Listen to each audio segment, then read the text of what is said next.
Madam ಇದೊಂದು respectful ಆಗಿ ನಿಮಗೆ ಫಸ್ಟ್ ಟೈಮು ಡಾಕ್ಟರೇಟ್ ಕೊಟ್ಟಿದ್ದಾರೆ.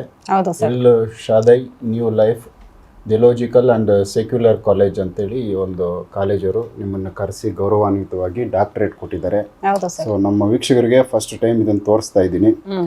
ಸೊ ಏನಕ್ಕೋಸ್ಕರ ಯಾವ ಥರ ನಿಮ್ಗೆ ಇದು ಸಿಕ್ತು, ಅದ್ರ ಬಗ್ಗೆ ಒಂದಷ್ಟು ನಿಮ್ಮ ಖುಷಿ ವಿಚಾರ, ಒಂದಷ್ಟು ಜವಾಬ್ದಾರಿ ಹೊಸದಾಗಿ ನಿಮ್ಗೆ ಸಿಕ್ಕಿದೆ, ಅದ್ರ ಬಗ್ಗೆ ಮಾತಾಡಿ ಸರ್. ಇದು ಹೊಸದಾಗಿ ಸಿಕ್ಕಿರೋದು ಇವಾಗ ಹೇಳಬೇಕು ಅಂತಂದ್ರೆ ನಮ್ಗೆ ಇಷ್ಟೆಲ್ಲ ಒಂದು ಡಾಕ್ಟರೇಟ್ ಸಿಗುತ್ತೆ ಅನ್ನೋದೇ ನಮಗೆ ಗೊತ್ತಿರಲಿಲ್ಲ. ಅಂದ್ರೆ ಅವರು ಕಡೆಯವ್ರು ಬಂದಾಗ ಅವ್ರಿಗೆ ಬಹಳ ಸಮಸ್ಯೆ ಅಂತೇಳಿ ಬಂದಿದ್ರು. ಅವರು ಸಾಕಷ್ಟು ಕಡೆ ಎಲ್ಲ ಹೋಗಿದ್ದಾರೆ, ಬಟ್ ಎಲ್ಲೂ ನಂಬಿಕೆ ಬಂದಿಲ್ಲ. ನಮ್ಮಲ್ಲಿ ಬಂದ್ಮೇಲೆ ನಾವು ಮಾಡ್ಕೊಟ್ಟಿರೋ ಒಂದು ಸಣ್ಣ ಪ್ರಮಾಣದಲ್ಲಿ ಮಾಡ್ಕೊಟ್ಟಿದ್ವಿ, ಅದ್ರಲ್ಲಿ ಅವ್ರಿಗೊಂದು ಅನುಕೂಲ ಆಯ್ತು.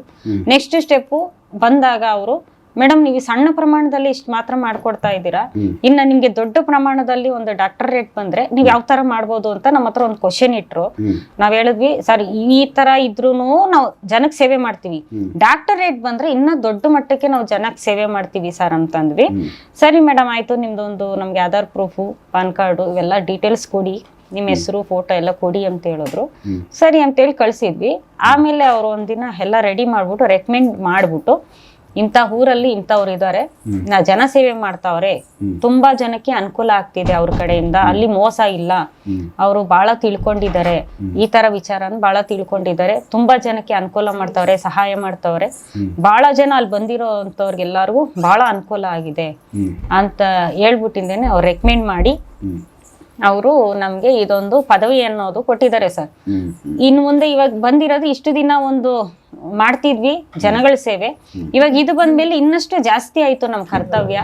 ಇನ್ನಷ್ಟು ಜನಗಳಿಗೆ ಇನ್ನಷ್ಟು ಸೇವೆ ಮಾಡ್ಕೊಂಡು ಇನ್ನಷ್ಟು ಕಷ್ಟ ಅಂತೇಳಿ ಬಂದವ್ರಿಗೆ ಎಲ್ಲಾರ್ಗು ಒಂದು ಅನುಕೂಲ ಮಾಡ್ಕೊಡ್ಬೇಕು, ಒಳ್ಳೇದ್ ಮಾಡ್ಬೇಕು ಅಂತೇಳಿ ಅನ್ಕೊಂಡಿದೀವಿ ಸರ್. ಸೂಪರ್. ನೀವು ಎಕ್ಸ್ಪೆಕ್ಟ್ ಮಾಡಿದಿರಾ ನಿಮ್ಮ ಲೈಫಲ್ಲಿ ಇದೆಲ್ಲ ನಮಗೆ ಸಿಗುತ್ತೆ ಅಂತ? ಇದೆಲ್ಲ ಎಕ್ಸ್ಪೆಕ್ಟ್ ಮಾಡಿರ್ಲಿಲ್ಲ. ಇದೆಲ್ಲ ನಮ್ ಗಾಡ್ ಗಿಫ್ಟ್ ಅಂತಾನೆ ಹೇಳ್ಬೇಕು. ನಮ್ ತಾಯಿ ರಕ್ತಕಟ್ಟೆರಮ್ಮ ಆಗಿರ್ಬೋದು, ನಮ್ ಜಡೆಮುನೀಶ್ವರ ಸ್ವಾಮಿ, ಭದ್ರಕಾಳಮ್ಮ, ಗಂಗಮ್ಮ, ಇವ್ರ ಕಡೆಯಿಂದ ನಮ್ಗೊಂದು ಅನುಕೂಲ ಆಗಿದೆ ಸರ್. ಅಷ್ಟೇ. ನಾವು ಮಾಡಿರೋಂತ ಸೇವೆಗೆ, ಜನಗಳ ಸೇವೆ ಮಾಡಿದೀವಿ, ಇಲ್ಲಿ ತನಕ ಜನಗಳಿಗೆ ನಾವು ಒಂದು ನಂಬಿಕೆ ಉಳಿಸ್ಕೊ ಬಂದಿದೀವಿ. ನಾವು ಮಾಡ್ತಾ ಇರೋದಕ್ಕೆ ಭಗವಂತ ಕೊಟ್ಟಿರೋಂತ ಒಂದು ಗಿಫ್ಟು. ಜನಗಳು ನಮ್ಮನ್ನ, ನಾವು ಯಾವ್ದೋ ಒಂದು ಮೂಲೆಯಲ್ಲಿ ಇದೀವಿ, ಇಂಥ ಹಿಂದಿನ ವರ್ಷದಲ್ಲಿ ನಾವ್ ಯಾವ ಮೂಲೆಯಲ್ಲಿ ಇದ್ವಿ ನಮಗ್ ಗೊತ್ತಿಲ್ಲ, ಈ ವರ್ಷದಲ್ಲಿ ನಮ್ಮನ್ನ ಗುರ್ತಿಸಿ ನಮ್ಮ ಹತ್ರ ಬಂದು ಕೇಳಿ ಅವ್ರಿಗೆ ಅನುಕೂಲ ಆದ್ಮೇಲೆ ನಮ್ಮನ್ನ ಗುರ್ತಿಸಿ ಅವರೇನೆ ಕರೆದು ನಮ್ಗೊಂದು ಇದೊಂದು ಪ್ರಶಸ್ತಿ ಕೊಟ್ಟಿದ್ದಾರೆ ಸರ್.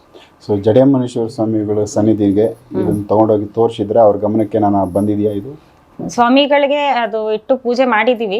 ಪೂಜೆ ಮಾಡ್ಬಿಟ್ಟಿದ್ದೇನೆ ನಾವು. ಇದು ಬಂದಿದ ತಕ್ಷಣನೇ ನಾನು ಏನಪ್ಪಾ ಇದು, ನಾನು ಅನ್ಕೊಂಡೇ ಇರ್ಲಿಲ್ಲ ಈ ತರ ಬಂದಿದೆ ಅಂತಂದ್ರೆ. ಈ ತರ ಮುಂದೆ ಇನ್ನ ಬಹಳಷ್ಟು ಬರೋದಿದೆ, ನಿನ್ ಸೇವೆ, ನಿನ್ ಕರ್ತವ್ಯ ನೀನ್ ಇದೇ ರೀತಿ ಮುಂದುವರ್ಸ್ಕೊಂಡು ಹೋಗು ಅಂತ ಹೇಳಿ ತಿಳಿಸಿದ್ದಾರೆ ಸರ್. ಓಕೆ, ಇದೊಂದು ನಿಮ್ಗೆ ಒಂದು ಗೌರವ ಕೊಟ್ಟಿದ್ದಾರೆ. ಆಮೇಲೆ ಒಂದು ಡಾಕ್ಟರೇಟ್ ಅಂದಮೇಲೆ ಅದಕ್ಕೆ ಒಂದು ತುಂಬಾ ಬೆಲೆ, ಗೌರವ, ತೂಕ ಇದೆ. ನೆಕ್ಸ್ಟ್ ನಿಮ್ಗೆ ಜವಾಬ್ದಾರಿಗಳು ಹೆಚ್ಚಾಗಿರುತ್ತೆ. ಎಲ್ಲೂ ಅದಕ್ಕೆ ಚ್ಯುತಿ ಬಾರ್ದಂಗೆ, ಧಕ್ಕೆ ಬರ್ದಂಗೆ ನಿಮ್ಮ ಒಂದು ಸೇವೆನ ಮುಂದುವರಿಸ್ಕೊಂಡು ಹೋಗಿ. ಇದು ನಮ್ಮ ಒಂದು ಸ್ವದೇಶ್ ಮೀಡಿಯಾದಿಂದನೂ ಒಂದು ಕಳಕಳಿಯ ಮನವಿ. ಯಾಕಂದ್ರೆ ಇದೇ ತರ ಮತ್ತಷ್ಟು ಜವಾಬ್ದಾರಿಗಳು ಹೆಚ್ಚಾಗ್ಲಿ. ಇದು ಒಂದಾಗಿದೆ. ಮತ್ತೆ ಈ ದೊಡ್ಡಬಳ್ಳಾಪುರ ರೂರಲ್ಗೆ ನಮ್ಗೆ ಪ್ರೆಸಿಡೆಂಟ್ ಪೋಸ್ಟಿಂಗ್ ಒಂದಾಗಿದೆ. ಅದು ನಾಳೆ ನಾಡಿದ್ರಲ್ಲಿ ಬರುತ್ತೆ. ಅದು ID ಕಾರ್ಡ್ ಮತ್ತೆ ಇದೇ ತರ ಬರುತ್ತೆ. ಅದು ಒಂದು ನಾನು ನೆಕ್ಸ್ಟ್ ವಿಡಿಯೋದಲ್ಲಿ ನಾನು ನಿಮಗೆ ತೋರಿಸ್ತೀನಿ. ಓಕೆ, ತುಂಬಾ ಒಳ್ಳೇದಾಗ್ಲಿ. ಇದೇ ತರ ಸಕ್ಸಸ್ ಲೈಫ್ ನಿಮ್ಗೆ ಒಂದೊಂದು ಸ್ಟೆಪ್ ಅಭಿವೃದ್ಧಿ ಆಗ್ತಾ ಹೋಗ್ಲಿ ನಿಮ್ಮ ಜೀವನ. ಅಷ್ಟೇ ಜವಾಬ್ದಾರಿ ಸಮಾಜದಲ್ಲಿ. ಬಹಳ ಖುಷಿಯಾಗಿದೆ ಸರ್. ಇದು ನಿಮ್ಮನ್ನ ಕರೆದು ನಾವು ವಿಡಿಯೋ ಮಾಡಿಸಿರೋದಕ್ಕೆ, ನಿಮ್ಮಿಂದ ನಿಮ್ಮ ವಿಡಿಯೋನ ನೋಡಿ ಬಂದಿರುವಂತ ವೀಕ್ಷಕರಿಗೆ ನಾವು ಏನೋ ನಮ್ ಕಡೆಯಿಂದ ಏನೋ ಒಂದು ಅಳಿಲು ಸೇವೆ ಮಾಡ್ಕೊಟ್ಟಿರೋದಕ್ಕೆ ಅವರು ನಮ್ಮನ್ನ ಗುರುತಿಸಿ ನಮ್ಗೆ ಇವತ್ತಿನ ದಿನ ಈ ಪದವಿ ಕೊಟ್ಟಿದ್ದಾರೆ.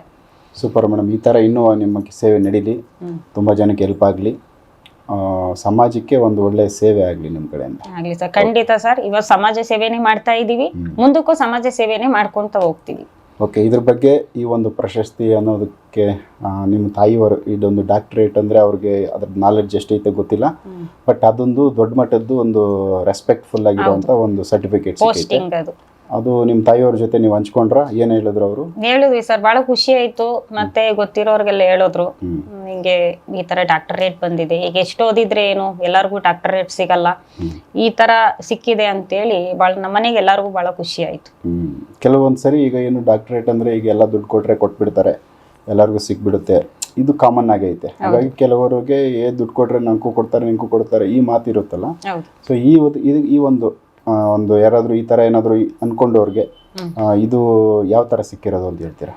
ಸರ್, ನಮ್ಮನ್ನ ಅಲ್ಲಿ ಕಾಲೇಜಲ್ಲಿ ಇರೋವಂಥವ್ರು ಏನಿದ್ದಾರೆ, ಅಲ್ಲಿ ಇರೋವಂಥವ್ರು ದೊಡ್ಡವರು, ಅವ್ರು ಬಂದು ಅವ್ರ ಸಮಸ್ಯೆ ಅಂತೇಳಿ ನಮ್ಮ ಹತ್ರ ಬಂದಾಗ ನಾವು ಅವ್ರ ಹತ್ರ ಯಾವುದೇ ರೀತಿ ಎಕ್ಸ್ಪೆಕ್ಟೇಷನ್ ಇಕ್ಕಿಲ್ಲ. ಯಾಕಂದ್ರೆ ಇಲ್ಲಿ ಬಂದಾಗ ಅವ್ರು ಏನು ಕೆಲಸ ಮಾಡ್ತಾರೆ, ಅವ್ರು ಯಾರು ಏನು ಅನ್ನೋ ಪ್ರಶ್ನೆ ನಮ್ಗಿಲ್ಲ.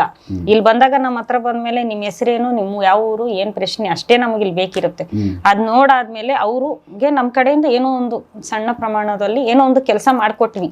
ಅವ್ರ ಕೆಲಸ ಆಗಿದ್ದಕ್ಕೆ ನೆಕ್ಸ್ಟ್ ಬಂದು ಅವ್ರು ನಮ್ಮನ್ನ ಗುರುತಿಸಿ ಇಂಥವ್ರಿಂದ ಈ ಸಣ್ಣ ಇದ್ರಲ್ಲೇ ಕೆಲಸ ಆಗ್ತಿದೆ ಅಂದ್ಮೇಲೆ ಇಂಥವ್ರಿಗೆ ನಾವು ನಮ್ಮ ಕಡೆಯಿಂದ ಏನೋ ಒಂದು ರೆಕಮೆಂಡ್ ಮಾಡಿ ಒಂದು ಪೋಸ್ಟಿಂಗ್ ಕೊಟ್ರೆ ಇನ್ನ ಸಾವಿರಾರು ಜನಕ್ಕೆ ಅನುಕೂಲ ಆಗುತ್ತೆ ಅಂತೇಳಿ ಅವ್ರು ಆಲೋಚನೆ ಮಾಡ್ಬಿಟ್ಟು ನಮ್ಗೆ ಹೇಳ್ದೇನೆ ನಮ್ಮ ಹತ್ರ ಇವೆಲ್ಲ ಈಸ್ಕೊಂಡ್ಬಿಟ್ಟು ಅವರು ಮಾಡಿರೋದು ಸರ್. ಓಕೆ, ಒಳ್ಳೇದಾಗ್ಲಿ. ಇದನ್ನ ನಿಮ್ಮ ತಾಯಿಯವ್ರನ್ನ ಮಾತಾಡಿಸ್ತೀನಿ, ಅವ್ರೇನು ಹೇಳ್ತಾರೆ ಕೇಳೋಣ. ಆಗ್ಲಿ ಸರ್. ಅಮ್ಮ, ಈಗ ಕಾವ್ಯ ಅವರಿಗೆ ಇದೊಂದು ಡಾಕ್ಟರೇಟ್ ಸಿಕ್ಕಿದೆ. ಸೊ ನಿಮ್ದು ಒಂದು ದೊಡ್ಡ ಮಟ್ಟಕ್ಕೆ ನೀವು ಅವ್ರನ್ನ ಮಗಳಿಗೆ ಒಂದು ಮದ್ವೆನೂ ನೀವು ಮಾಡಕ್ ಅವರು ಒಪ್ಪಿಲ್ಲ ಅಂದ್ರೆ ಒಪ್ಪಿಲ್ಲ. ನಮ್ ದೇವ್ರ ಕಡೆಯಿಂದ ಇಲ್ಲಿ ದೇವಸ್ಥಾನದ ಕೆಲಸದಲ್ಲಿ ನೀವಂತೂ ಇದ್ದೀರಾ, ಮಗಳನ್ನೂ ಜೊತೆಲಿ ಹಾಕೊಂಡ್ಬಿಟ್ರಿ. ಅವ್ರಿಗೂ ಒಂದಷ್ಟು ವಿದ್ಯೆಗಳು ಕಲ್ಸಿದೀರಾ, ಮತ್ತೆ ಅವರು ಒಂದಷ್ಟು ಜನಕ್ಕೆ ಸೇವೆ ಮಾಡ್ತಾವ್ರೆ. ಫುಲ್ ಟೈಮ್ ಅವರು ಸಮಾಜ ಸೇವೆ ಅಂತ ನಿಂತ್ಬಿಟ್ಟವ್ರೆ. ಸೊ ಈ ಒಂದು ಇದರಲ್ಲಿ ಸಮಾಜದಿಂದ ಒಂದು ಗುರುತಿಸಿ ಅವ್ರಿಗೆ ಇವತ್ತು ಒಂದು ಸರ್ಟಿಫಿಕೇಟ್ ಕೊಟ್ಟವ್ರೆ, ಅದು ಡಾಕ್ಟರೇಟು. ಆ ಏಜ್ಗೆ ಅದು ಒಂದು ಒಳ್ಳೆಯ ಒಂದು ಗೌರವವಾಗಿ ಅದು ಇದೆ ಅವ್ರ ಲೈಫಲ್ಲಿ. ಈಗ ಇದು ಒಂದು ಸಂತೋಷದ ವಿಚಾರ. ನಿಮ್ಗೆ ಏನ್ ಅನ್ಸುತ್ತೆ ಈ ಸರ್ಟಿಫಿಕೇಟ್ ಅವ್ರು ತಗೊಂಡಾದ್ಮೇಲೆ? ಇಲ್ಲ, ಅವರು ಬರೋದಕ್ಕೆ ಮುಂಚೆ ಹೇಳಿದಕ್ಕೆ ನನಗೆ ಖುಷಿ ಆಯ್ತು. ಮದುವೆ ಮಾಡ್ಕೊಂಡು ಸುಮ್ಮನೆ ಹಿಂಸೆ ಪಡೋದಕ್ಕನ 10 ಜನ ಸೇವೆ ಮಾಡ್ಕೊಂಡು ಇರೋದ್ರಲ್ಲಿ ತಪ್ಪೇನಿಲ್ವಲ್ಲ. ನಮ್ಗೇನು ಇಷ್ಟನೂ ಇರಲಿಲ್ಲ.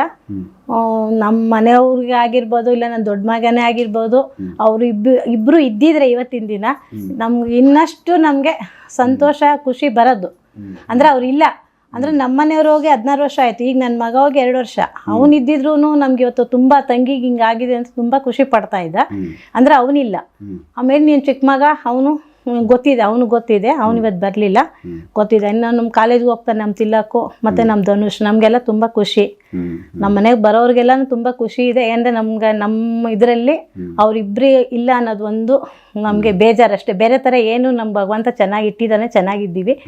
ಇನ್ನು ಮುಂದಕ್ಕೆ ಇದೇ ಥರ ಜನಕ್ಕೆ ಸೇವೆ ಮಾಡ್ಕೊಂಡು ಬದುಕಲಿ. ನಾವು ಅನ್ನೋದು ಅದೇನೆ. ಬೇರೆ ಥರ ನಮ್ಗೆ ಯಾರು ಬೇಕು ಇಲ್ಲ, ಬೇಡ ನಮ್ಗೆ ಯಾರೂ. ಸಾಕಾಗಿದೆ ಈಗ. ಅದು ಇದೆ ನಮ್ಮಲ್ಲಿ ಅವಳು ಮಾಡ್ಕೊಂಡು ಹೋಗ್ಲಿ, ಮುಂದಕ್ಕೆ ಜನಸೇವೆ ಮಾಡಲಿ. ಯಾಕಂದ್ರೆ ಅವ್ರನ್ನ ಬಿಗಿನಿಂಗ್ ಅಲ್ಲಿ ನೀವು ತುಂಬಾ ಇಲ್ಲಿ ಕಷ್ಟದಲ್ಲಿ ಜೀವನ. ಹೌದು ಸರ್, ನಾವು ಕಷ್ಟದಲ್ಲೇ ಬಂದವರು. ಅದನ್ನೆಲ್ಲ ಒಂದಷ್ಟು ನೀವು ಹೇಳ್ತಾ ಇದ್ರಿ. ಇಂತ ಕಷ್ಟಪಟ್ಟು ಇವತ್ತೊಂದು ಸ್ಥಾನಕ್ಕೆ ಬಂದಾಗ ಸಮಾಜನೂ ಗುರುತಿಸ್ತಾ ಇದೆ. ಇದಕ್ಕೆ ಮೊದಲು ಈ ತರ ಗುರುತಿಸಕ್ ಆಗಲ್ಲ.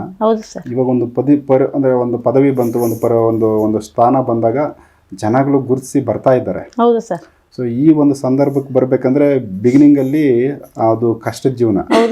ಸೊ ಇವಾಗ ಅದು ಆ ಲೈಫ್ನು ನೋಡಿದಿರಾ, ಇವಾಗಿನ ಲೈಫ್ನು ನೋಡಿದಿರಾ, ವ್ಯತ್ಯಾಸ ತುಂಬಾ ಕಾಣಿಸ್ತಾ ಇದೆ. ನಾವೆಲ್ಲೂ ಜಾಸ್ತಿ ಓಡಾಡಕ್ ಹೋಗಲ್ಲ ಸರ್. ಮಗ ಬೇಗ ಗುರ್ತಿಸ್ತಾರೆ ಅಂತ ಎಲ್ಲೂ ಇವಾಗ ಹೋಟ್ಲಿಗೆ ಹೋಗ್ಬೋದು, ಇಲ್ಲ ಬೇರೆ ಎಲ್ಲಾರ ಸಿಟಿ ಕಡೆ ಹೋಗ್ಬೋದು. ಬೇಗ ನಮ್ಮ ಇಬ್ಬರನ್ನು ಬೇಗ ಇದ್ ಮಾಡ್ತಂದು ಅವಳಂತೂ ಬರೋದ್ ಬಿಟ್ಬಿಟ್ಟು ನಾನು ಹೋಗ್ಲೇಬೇಕಾಗ್ತದೆ ತರಕ್ಕೆ.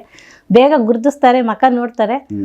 ಸ್ವಲ್ಪ ಇದ್ ಮಾಡಿ ನಮ್ಮ ದೊಡ್ಡಬಳ್ಳಾಪುರದಲ್ಲೇ ತುಂಬಾ ಗುರುತಿಸ್ತಾರೆ. ನಾನು ತಲೆ ಬಗ್ಸ್ಕೊಂಡು ಹೋಗ್ಬಿಡ್ತೀನಿ ಸರ್. ಮಾತಾಡ್ಕೊಂಡು ನಿಂತ್ಕೊಂಡ ಖುಷಿ ಆಗುತ್ತೆ. ಎಲ್ಲಾರು ನಮ್ಮ ದೊಡ್ಡಬಳ್ಳಾಪುರದಲ್ಲಿ ಈ ತರ ನಡೀತಾ ಅಂತ ಖುಷಿ ಪಡ್ತಾರೆ ಎಲ್ಲಾರು. ಬಾಳೆಹಣ್ಣು ಮಂಡಿಯವರು ಎಲ್ಲ ತುಂಬಾ ಜನ, ಹೂವಿನ ಅಂಗಡಿಯವರು ಎಲ್ಲ ಕೇಳ್ತಾರೆ. ಏನೋ ಒಂದ್ ಹೇಳ್ಬಿಟ್ಟು ತಪ್ಪಿಸ್ಕೊಂಡ್ಬಿಡ್ತೀನಿ, ನಾನು ಜಾಗ ತಪ್ಪಿಸ್ಕೊಂಡ್ ಬಂದ್ಬಿಡ್ತೀನಿ. ಎಲ್ಲ ಕಡೆ ಗುರ್ತು ಹಿಡಿತಾರೆ ಸರ್. ನೀವು ಸ್ವದೇಶ್ ಹಿಡಿಯಲ್ಲಿ ಬರ್ತೀರಲ್ವಾ ಅಂತ ಕೇಳ್ತಾರೆ. ಹೌದು ಅಂದ್ಬಿಟ್ಟು ಮುಂದಕ್ಕೆ ಬರ್ತೀವಿ. ಎಲ್ಲಾರ್ಗು ಖುಷಿ ಇದೆ ಸರ್ ನಮ್ಮ ಮನೇಲಿ. ನಾವಿರೋದು ಈಗ ಎಷ್ಟು 4 ಜನ.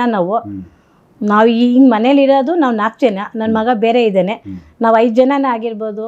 ಮತ್ತೆ ಫ್ಯಾಮಿಲಿ ಫ್ರೆಂಡಾಗಿ ಸಚಿನ್ ಇರ್ಬೋದು. ಇಲ್ಲ, ನಮ್ಗೆ ಒಟ್ಟಿನಲ್ಲಿ ಖುಷಿ ಇದೆ, ನಮ್ಗೆಲ್ಲರಿಗೂ ಖುಷಿ ಇದೆ. ಓಕೆ, ಇದೇ ಥರ ಇನ್ನೂ ಒಂದು ಒಳ್ಳೆ ಒಂದು ಮಾಡ್ಕೊಂಡು ಹೋಗ್ತೀವಿ ಸರ್. ಸಮಾಜಕ್ಕೆ ಸೇವೆ ಮಾಡ್ತಾ ಹೋಗ್ಲಿ, ನಡೀತಾ ಹೋಗ್ಲಿ ನಿಮ್ಮಿಂದ ಮತ್ತೆ ಸ್ವಾಮಿಗಳ ಕಡೆಯಿಂದ. ಹೌದು ಸರ್. ದೇವಸ್ಥಾನ ಅಭಿವೃದ್ಧಿ ಆಗಲಿ, ಬಂದವ್ರಿಗೆ ಅವ್ರವ್ರ ಸಮಸ್ಯೆಗಳು ಬಗೆಹರಿಸ್ತಾ ಇದೆ ಸರ್. ಅಂದ್ರೆ ಎಲ್ಲರಿಗೂ ಇಷ್ಟ ಆಗೋ ಥರ ನಡೀತೀವಿ ಸೇವೆ ಆಗಲಿ, ನಡೀತೀವಿ ಸರ್. ನಾವು ಯಾರಿಗೂ ಬಂದವ್ರಿಗೆ ವಾಪಸ್ ಕಳ್ಸಲ್ಲ. ಕಷ್ಟ ಆಗಲಿ ಸುಖ ಆಗಲಿ ಅವ್ರಿಗೆ ಏನೇ ಇದ್ರು ನಾವು ಪರಿಹಾರ ಮಾಡಿ ಕಳಿಸ್ತೀವಿ. ನನ್ನಂತರ ನನ್ನ ಮಕ್ಕಳೇ ಮಾಡಲಿ ಅಂತ ನಾವೆಲ್ಲ ಅವ್ರಿಗೆ ವಿದ್ಯೆ ಕಲಿಸ್ತಾ ಇದ್ವಿ. ಕಲ್ತ್ಕೊಂಡು ಹೋಗ್ಲಿ ಮುಂದಕ್ಕೆ. ಓಕೆ, ಒಳ್ಳೆಯದಾಗಲಿ. ನಮಸ್ಕಾರ. ವೀಕ್ಷಕರಿಗೆಲ್ಲ ನಮಸ್ಕಾರ ಸರ್.